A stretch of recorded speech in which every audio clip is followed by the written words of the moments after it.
What is going on, guys? Welcome to Greggles TV. Today's video is all about tips and tricks for the OnePlus Pad. Let's get into it. So on a blank spot on your home screen, press and hold, and you have all these information things that you can do down here. You get wallpapers, click on that. You can easily tap and choose different wallpapers. When you're done, hit apply. You can apply it to the lock screen, the home screen, or home and lock screens. Go into icons if you want to. You can change your icons and you can download some from the store or choose ones that are already in here and make them bigger or smaller or however you want. Even before like you change them, you can kind of come in here and not show the app names or make the app name bigger. So you have full control. When you're done, hit apply. Next one is widgets. Widgets are going to be little bits of information that sit on top of your display. Nothing new to Android, but let's just say I wanted my YouTube music. So I have my YouTube music here. I'm going to press and hold. Maybe I'll do turntable, press and hold, put it where I want it. Once I hit done at the top right, I can hit play. And it plays music for you that you want, and it's just a turntable literally, so it's kind of cool that you can do that. Next one is transitions. So this is the default one. When you're going back and forth, you can choose between different transitions that you'll see when you're going back between your apps and things like that. I kind of like the default one, so I keep it at that, but when you find the one you want, just hit apply at the bottom. And the last one is more. If you go into more, there's a bunch of stuff in here. So we have home screen mode. If you're used to the iPad, tap on that and you can go to standard mode. This will get rid of your, when I hit that, I'll hit apply, I'll show you real quick. When you do this, all your apps will be on your home screens, and when you swipe up, you don't have anything. It just keeps it on the home screens. Again, that's if you're used to an iPad and you don't like the Android launcher on there, you can just kind of set it like that. I do like seeing my apps when I swipe up. Add apps to home screen. I keep that on. I like having that on, but you can turn it on or off if you don't want new apps to show up on your home screen. Show app suggestions. You can turn that on and off. Let's hit apply, switch. Back under more, lock home screen layout. Turn this on if your family, your friends, yourself, if you're constantly moving around your apps on your home screen, turn that on and that will stop you from being able to do it. Icon autofill, if you like all your apps to match up as you download them and stuff, turn that on. I like having more control and set them where I want, so I keep that off. Double tap to lock. I actually like this. So when you double tap on any empty space on the home screen, you can lock the screen. I'll show you that real quick. There you go, it locks the screen. Swipe down on the home screen, you can either see your shelf, your global search, or your notification drawer. I actually like seeing the notification drawer. So what that means is when you swipe down from the top, you're going to see your notification screens there instead of something else that they have set for you. Taskbar, you can come in here and show recent apps and suggested apps at the bottom, or you can turn that off. iPad does something like that, so if you don't like seeing that, which is, so if it's on by default, you'll see these apps right here that, again, I like seeing that. It just shows these apps that you might want to use or that you have been using on there, so kind of cool. I don't mind that at all. App animation speed, adjust the speed of app startup and closing animations. It's by default, it's set to medium. I want my tablet to feel really fast, so I set it to fast. Double tap to wake and turn off the screen. I showed you that a moment ago, so you can do that from any screen, and there it is right there. It's turned on. It's actually on the lock screen, I should say. Lock screen shortcuts. If you want your lock screen, you can have it show your Google Assistant or nothing at all. You see right there. So it's up to you what you want to do, and you can see it'll show it in the bottom left. Swiping down from the top, that'll show your notifications, kind of what I showed you. But you can also jump into any of these quick toggles if you want as well. So if you want to go into, if you have mobile data set up or Wi-Fi, I can come in here and choose one of these. So let's say I wanted to go into my silent mode. You can tap it, turn that on and off, or you can press and hold it, and it brings you directly into that specific thing. So you can come in here. It's kind of convenient to be able to do that. Press and hold, and there you go. So you can actually take some screenshots in some creative ways. 3 fingers, if you just do that down, that will actually take a screenshot. If you press and hold down with 3 fingers, it'll take a screenshot. You can press and hold, and you can choose what you want on there. So there's some different ways, and when you're done, you just hit the checkbox at the top and it'll save a screenshot for you in your gallery app. If you want a multi-window, what you're gonna do is, if you're using gestures like me, swipe up and hold, then let go. And if you're not, if you're using the buttons at the bottom right here, you'll see a little square button, tap that. But ultimately, if a window can be multi-windowed, split in half, you'll see this right here. You can tap that and it opens up a half window. And then from there, you can choose another one that you want to do. Maybe you want to open up settings. That one doesn't do it, which is cool. It tells you that. Let's swipe up and find one real quick. We'll go into, I believe Netflix does. Nope, does not. What about the OnePlus Store? There we go, OnePlus Store does. We'll hit yes to that.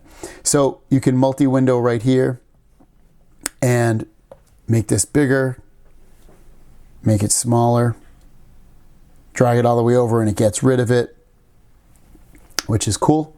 The other thing you can do is swipe up and hold, hit the three dots next to a window that can be multi-windowed. You can do a floating window if you want, and drag that around. Next, let's go into settings. So swipe down from the top, hit the gear right here. Now that you're in settings, next thing you want to do, wallpapers and style, come in here. You can change the colors of certain things. So if you tap on colors, you can change it. Like right now I have some coastal theme going on, but you can choose different colors to choose what you want. You can go into custom and choose your certain color setup that you have. I'm gonna go to trendy. Next, let's go into display and brightness. And you can use light mode or dark mode. We'll switch it over to light mode for a second there.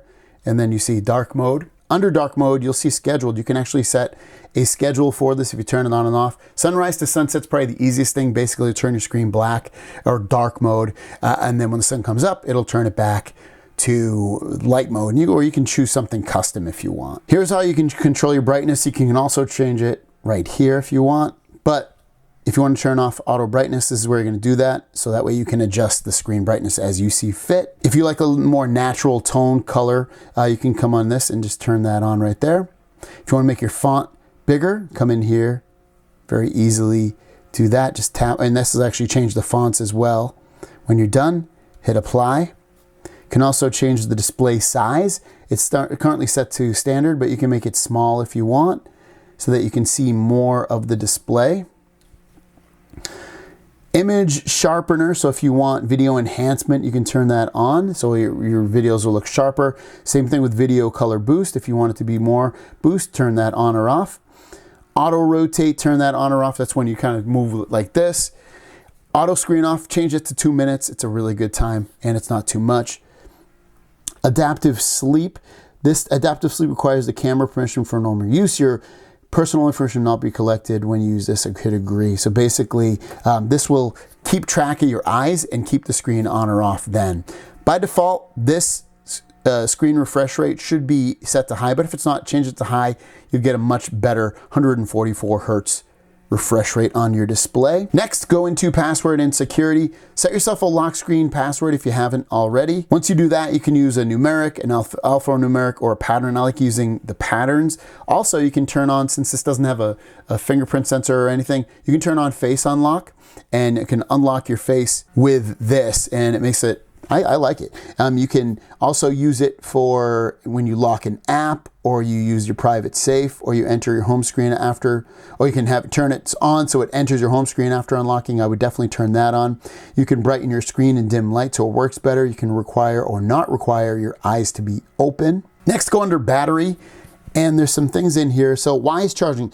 You can slow down battery aging. Intelligent Services learns your charging habits and waits for you to finish charging past 80% until just before you start using your device. So you can have this turned off or on. So if you notice that it's not charging your tablet fast enough, turn this off. Otherwise, you can have it so it's all day or just at night. Still under battery, you'll see more settings. High performance mode. The system always operates in a high performance mode, but it will increase extra power consumption. So if you want to turn that on, you can see your device will run up, or this will increase battery usage, charge you, and cause your device to heat up. I'm going to put OK to that just so it runs in that and I get the best optimal performance.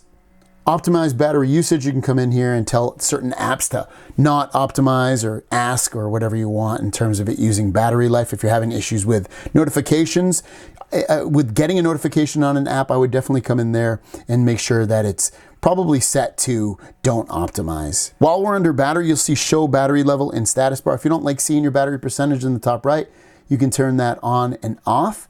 You can also change your battery style in here if you want. And you can do a horizontal or vertical or loop, or just completely remove it and just have the percentage. Also, while you're in here, you can actually remove certain status bar icons if you want. So if you don't care about seeing if this is using HD voice or Wi-Fi, or if your ringer's on or off, or if earphones are connected, or if your alarm is set, you can turn all those things off so you don't see them at the top. Next up under settings, go to special features, and this shows you you can display 2 apps at once for multitasking. It shows you can just run 2 fingers to split screen, swipe down from the top with 2 fingers to enter full split screen mode. So I'll show you that. Kind of showed you one way already. I'll open up YouTube. When I swipe down, it opens up a window, and I can open up another one right here so that I have 2 windows opened at the same exact time. Flexible windows, you can see get more done with floating windows, and it tells you how to do that. So you can, and while you're in here, you can actually go into button free mode and hide action buttons or quick hide window. So you have things like that within these certain settings. Same thing with split screen. You can turn that 2-finger thing on and off. Dual windows, use an app in 2 different windows. So only these 3 apps allow for you to do that. Display size, we kind of went through that a moment ago. Limelight is kind of a cool one. It will keep you in the center frame when you're on a video call if you want it to. Smart sidebar, if you have this on, you can see you can swipe over from the side here.